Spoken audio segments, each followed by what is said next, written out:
Day 358 of the Ukrainian War Map, also known as the Russo-Ukrainian War. Juzzy here, and today is another update as I take a simplified and down-to-earth approach to some of the most important happenings on the ground in Ukraine, and we'll start off with heading over to the Russian military losses.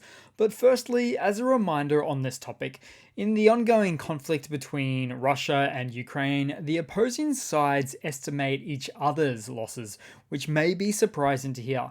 This is because the information is technically a state secret during wartime, so instead they calculate each other's losses through various methodologies, including the use of on-the-ground reporting, official military records, estimates from government agencies and independent organizations, and by use of other various video and photographic evidences, of course, as well.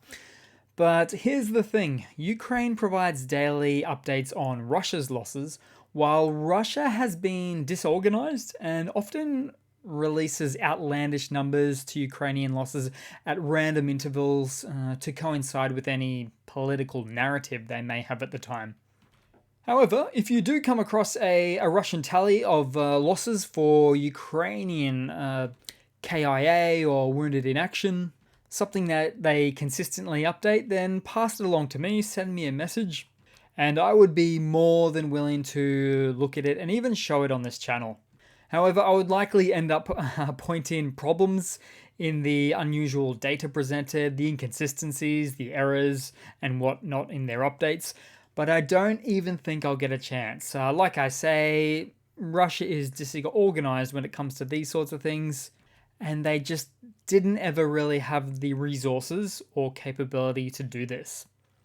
And so back to the numbers as we take a continued look at the exhaustion of the Russian forces. So currently, Russia is sitting on 140,460 Russian military personnel losses, which is of course a bit of a milestone update there. So 140k. We're talking about the KIA. The wounded in action is certainly a lot higher, double to triple there. And then for the hardware losses, so 6 tanks, 10 APVs, 3 artillery, and even another helicopter, which I'll get into shortly there. But we'll start out back on the Ukrainian map today, where very early today, explosions were reported in multiple Ukrainian oblasts as a result of Russia's latest wave of missile strikes throughout Ukraine. All in all, 32 air and sea-launched cruise missiles, including the Caliber sea-launched cruise missiles from the Black Sea, were fired at Ukraine with the official intent of taking out Ukraine's infrastructure, or so as Russia says. But some examples of not taking out infrastructure today include this non-military threat of a residential house in Dnipro. Oh, and there was even 6 spy balloons detected over the Kyiv region today, most of which were shot down. But what is it with spy balloons taking the world by storm at the moment? Now, normally this would be a Russian reconnaissance drone getting shot down, something a little bit more high-tech. Perhaps Russia was running out of these, so decided to switch to older spy tech they found in storage. And that's only half joking, as they've been pulling out older and older tanks and firearms and artillery pieces throughout this war. And speaking of tanks, I still wait for the day that we see the old Russian World War II T-34 tank come out of the woodworks. But realistically, we might firstly see Russia's T-55 in great numbers, if anything, which is a step down or a step older from the T-62s we see quite a few of. Then we'll move across to the Donbass, where many analysts are saying that Russia's offensive hopes in the region are more aspirational than realistic due to a lack of equipment, despite having some real mobilized manpower numbers. But taking it from a more subjective and localized point of view, there are still a few key points on the map right now where Putin and his cronies are really dogging for some victories just before the 1-year anniversary on the 24th of February. And if they don't get them, they'll probably just lie about them. But places such as near Crimea, where Russia is trying to push the AFU out of the southwest of the forest region that they're in, and at the same time take back the remainder of Dobrova, and then extend as far forward into Kharkiv territory as much as they possibly can. Perhaps in an attempt to undo the embarrassment of the Kharkiv losses from early November time last year. But also moving down, the ultimate prize is, of course, Bakhmut. So the Russian army continues to take massive losses in frontal assaults on defended positions here, pretty much at most angles of attack at the moment. In fact, Ukraine has continued to consolidate previous gains at the southwest of Bakhmut in the past day or so. We'll just pull up the map to show you. So really pushed quite back from the main highway there. And there was even a pinpoint Ukrainian artillery hit today that destroyed a Russian ammunition depot in or around Klishchivka, right here, which is precisely where Russian forces have been amassing ammo and soldiers to support their offensives to reach the highway near to Ivanivska in Russia's continued attempt to encircle and overrun the Ukrainian forces and take Bakhmut. But it's not as easy as it looks, as it's turned out. And it's even more and more reported now that Prigozhin and his Wagner forces in this region have not been getting the reinforcements that they previously got. We mostly know this anyway now. And instead being placed by the regular Russian army. So the regular infantry. And the regular infantry, that is probably a lot less likely to perform unequipped assaults and at the cost of their own lives. Unlike the prisoner resources that Prigozhin previously had access to and burnt right through that resource, for what might actually have turned out to have been a short-lived series of Pyrrhic victories. Those Pyrrhic victories, particularly in the north, in the Soledar region, about a month ago now. So obviously, Russia has not been able to sustain that kind of momentum in the region ever since they effectively burnt out of those prisoners. No other way to put it. Then, speaking of frontal assaults of a sort, as per the occasional attempt every few days, Russian forces tried to advance in Avdiivka, but their attempts were thwarted and 2 Russian BMP IFV, so the infantry fighting vehicles, were taken out in the process as well. Then a little bit further down in Vuhledar, so we received some footage of a Ukrainian quadcopter dropping and exploding munition right inside the hatch of an abandoned T-72B3 variant, so the upgraded variant, in the vicinity of Vuhledar there.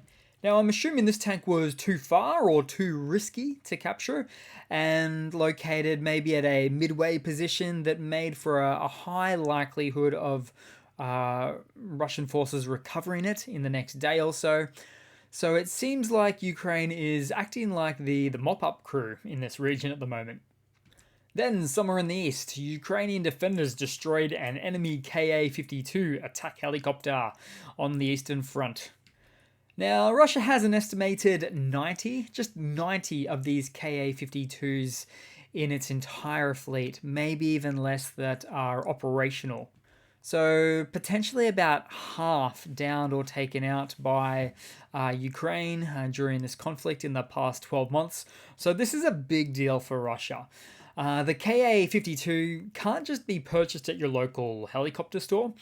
These are Russia's most modern and advanced choppers, attack helicopters that only entered service in 2011, and they were replaced by Russia's older Soviet-era 1970s Mi-24 helicopters. And yeah, Ukraine has downed a fair few of the Mi-24s as well, but not in as large numbers as the Ka-52s. And this is interesting. To me, this actually suggests that Russia doesn't have many of the older variants to draw upon, so the old Mi-24s, because the lifespan of a military helicopter is significantly shorter than a tank for instance, or example there. And the Mi-24s are up to 50 or even more than 50 years old in some cases. So that's quite old for an aircraft with a 20 to 30 year life expectancy for a helicopter. So it's likely most of Russia's older Mi-24 fleets fell into disrepair and could only enter back in service with some significant overhauls, which it just seems never really happened. So a chopper won't last as long as a tank. That's why you see a lot of the older Russian tanks in town.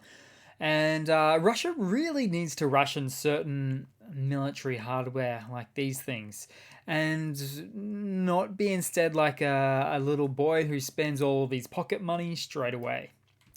Then moving down a bit further south. So there were a number of explosions in occupied Crimea and Kherson today. In Kherson, it occurred at Kalanchak, right there. And in Crimea, it happened at Amiansk, which we might have to zoom in for because that is pretty close to Kalanchak. There it is, right there.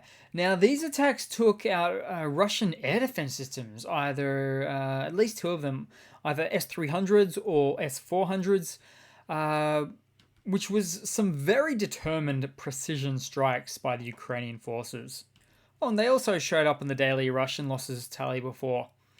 And so air defense systems are single-handedly probably the most, if not the most expensive pieces of hardware on the battlefield.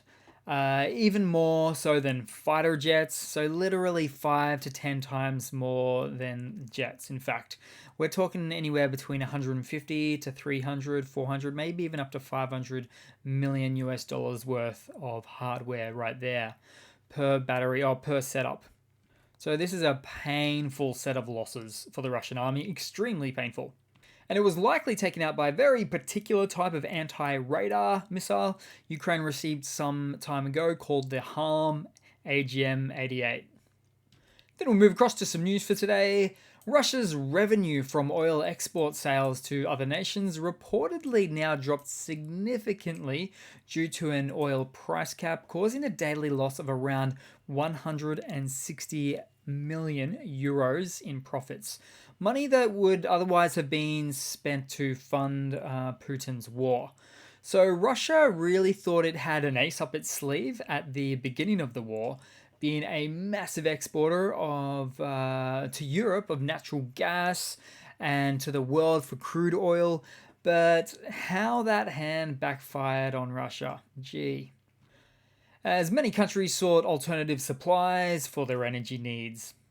And then in some other news, so today the European Commission announced its 10th round of sanctions, a package of sanctions against Russia, which is specifically aimed at further stopping the supply of microchips, technology, and really anything Russia can use to make a weapon out of. There was some specific mentions made about items used in the production of helicopters and drones. Then in some funnies to round it off with today, guys. So Russian propaganda, state TV media just continues to get more out of touch with reality. For instance, just today we had a Russian MP on the airwaves telling us some real head scratches. First, he said Russia had achieved a bunch of its SMO objectives, so its special military operation objectives, as they call it. In other words, Russia's war in Ukraine, its invasion. Then he goes on to say Ukraine has been demilitarized. I actually think they're now one of the more militarized nations in Europe.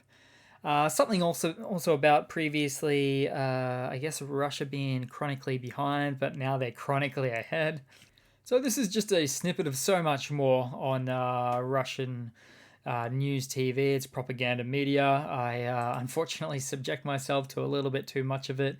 It's just a little bit nutty.